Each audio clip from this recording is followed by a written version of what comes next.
Is it the entrepreneurial spirit that put Murray where he is now? Well, Murray's wandered around a bit, if I may speak of myself in the third person. You know, I stumbled into a professional music career. It was like a stroke of lightning. And then that ended, and then I stumbled into a second music career, like a second stroke of lightning. So what are the odds of that? So what is that? Is that just auditioning in the right place? Not even. I mean, it really is, or for me it was, I mean, I busted my ass as a teenager and in my early 20s rehearsing and getting my shit together. But then, you know, the guys that I was playing with, the Moxy Fruvous guys, just happened to have the right mojo and the right magic to become a real thing. And then once I had that in, once I'd done that and had that on my resume, you know, Great Big Sea were looking to replace a member and they called me. And so, I mean, one did lead to another, but really it's like, just when the first one ended, the second one called me within a year. And that's just good fortune again. Having said that, over the last 10 years, I've been, with the Cocksure Lads stuff, that's been my baby, and so I've been driving that bus. And so there's a lot of entrepreneurial stuff there. For example, with the film, over the last 2 years, I've raised $230 grand to shoot the movie, right? And movies are expensive, and so it's like starting a small business. Get your business plan together, your marketing plan, get all your materials together, get your pitch together, and ask everyone you know if they want to invest 10 grand.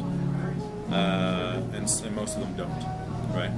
So you just cast the net wider and wider and wider, and eventually you get better at your pitch and all that stuff. But I mean, that's all entrepreneurial stuff. The Toronto Songwriting School, which I run here in Toronto, is all entrepreneurial stuff as well.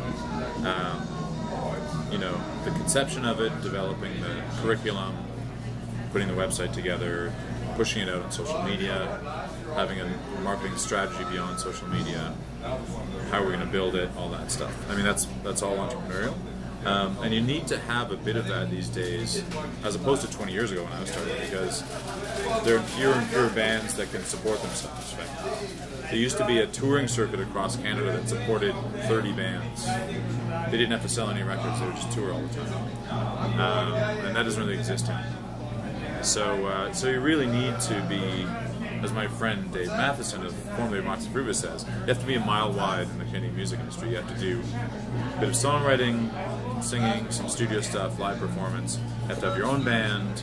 You have to be in another band that someone else runs, and you have to, you know, maybe have a home studio. You know, maybe you have a video component where you make your own videos. You certainly need a web presence, you know, and web presence. And through all of that, you just hope that, and all of that hard work, you hope that you can cobble together a career that sustains you in some way and keeps you in drinks. But without the entrepreneurial piece, these days it probably won't happen. I was very lucky to stumble into a couple bands without really trying, but I don't think that would happen today at all.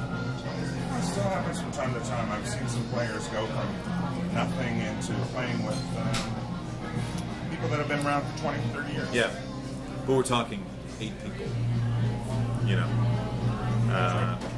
So you're not going to be one of those people, Mr. Jane Q. Public. So.